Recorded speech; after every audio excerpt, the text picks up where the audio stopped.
To the world, the Ahmad family was just a street gang from Sydney. In secret, they financed global terrorism. Their method wasn't drugs. It was a dark pipeline connecting the streets of Australia to the blood diamond mines of Africa. Every gem they trafficked became weapons for terrorist armies, and their alibi was perfect. While the media focused on their local shootings and gang wars, they were moving millions under the radar of global intelligence. This is not the story of a gang war. This is the story of how a suburban mafia built an international empire of diamonds and terror.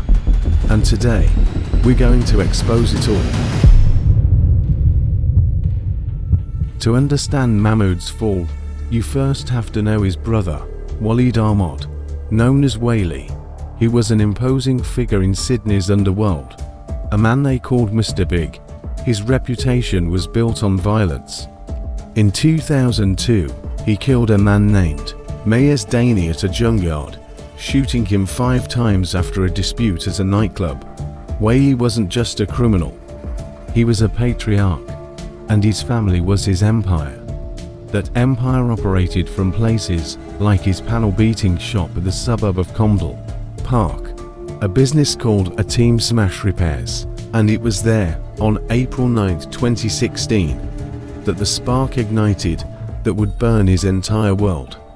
An argument with a rival clan, the Omia family, turned into a broad daylight shootout.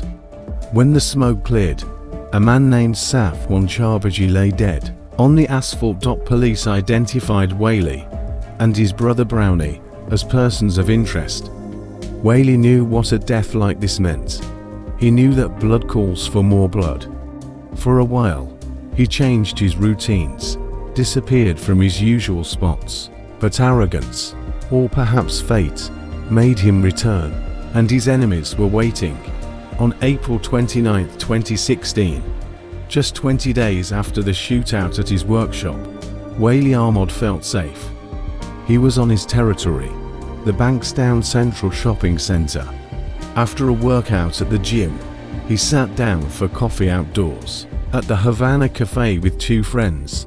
It was a normal morning, with people doing their shopping, families strolling by. No one could imagine the horror that was about to unfold. A white Mercedes entered the parking lot and stopped about 40 meters from the cafe. The day before, the same car had been there, watching. From the back of the vehicle, a figure dressed in dark clothing emerged, his face covered. He ran directly toward Wally's table. There were no words, no warning. The hitman raised a pistol and pulled the trigger, again and again. 11 bullets were fired in a deafening burst. 7 of them hit Wally Ahmad. Panic gripped the place as the killer ran back to the Mercedes, which sped away.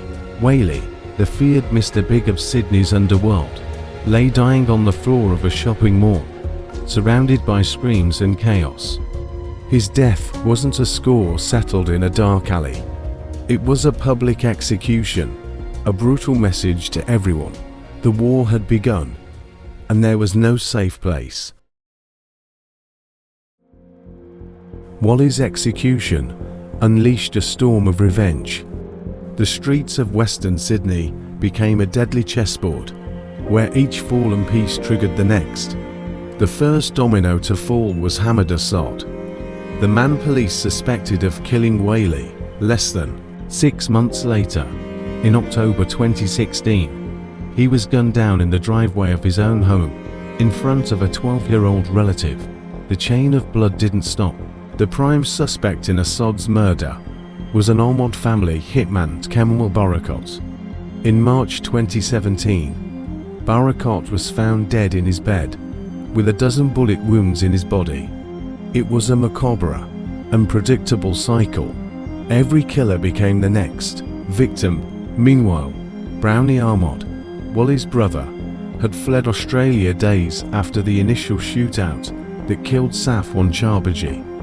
But justice, or revenge, has long arms. In March 2017, upon returning to Sydney, he was arrested at the airport and charged with Charbaji's murder. Brownie went to jail, but his story was far from over. His time in prison only made his list of enemies grow. And on the outside, the price on his head climbed higher every day. The marked man after serving his sentence for manslaughter, Mahmoud. Brownie Ahmad was released from prison in 2021, but he didn't walk out to a new life. He walked out to a death sentence. The police formally warned him. There was $1 million contract to kill him. He was a marked man, a high-value target in a relentless war. Anyone else would have hidden, would have disappeared. But Brownie did the opposite. He threw himself back into the world of crime, organizing shootings and extortions, as if he wanted to provoke fate. Maybe he believed that attacking first was his only defense. Or maybe he simply didn't know how to live any other way. He lived by the sword and was ready to die by it. On the night of April 27, 2022, fate caught up with him. He was visiting an acquaintance on a residential street in Grenoble. His assassins knew. They had planned the attack meticulously, waiting patiently for him to leave the house. When Brownie stepped onto the sidewalk, all hell broke loose. A hail of bullets engulfed him. It was a brutal, merciless ambush. The man worth $1 million died right there, on the street, as terrified neighbors hid. The police, who had been watching him, tried to revive him, but it was too late. The man who ignored all warnings had fulfilled his tragic prophecy. Brownie Ahmad's death was not the end of the war. It was just another chapter in his family's bloody saga. Less than 3 weeks later, violence struck again, this time in an even crueler way. Brownie's nephew, Remy Iskandar, only 23 years old, was found shot to death in the suburb of Belmore. The Armod curse had been passed to the next generation. The fall of this criminal dynasty did not happen in a vacuum. It was part of a much larger war that terrorized Sydney, a complex web of alliances and betrayals between clans like the Ahmads and the Ahmadis.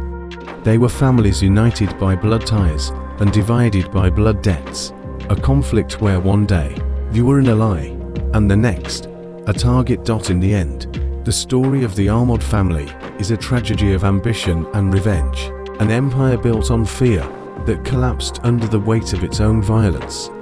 They left a trail of corpses, shattered families, and a haunting question. In a war where everyone loses, who really wins? The streets of Western Sydney, stained with blood and covered in asphalt, remain silent. They offer no answers, only the echo of gunshots. Thank you for staying until the end. Behind every video are hours of research to bring you the complete story. If you value that effort, the best way to support us is by leaving a like and subscribing to the channel. See you in the next investigation.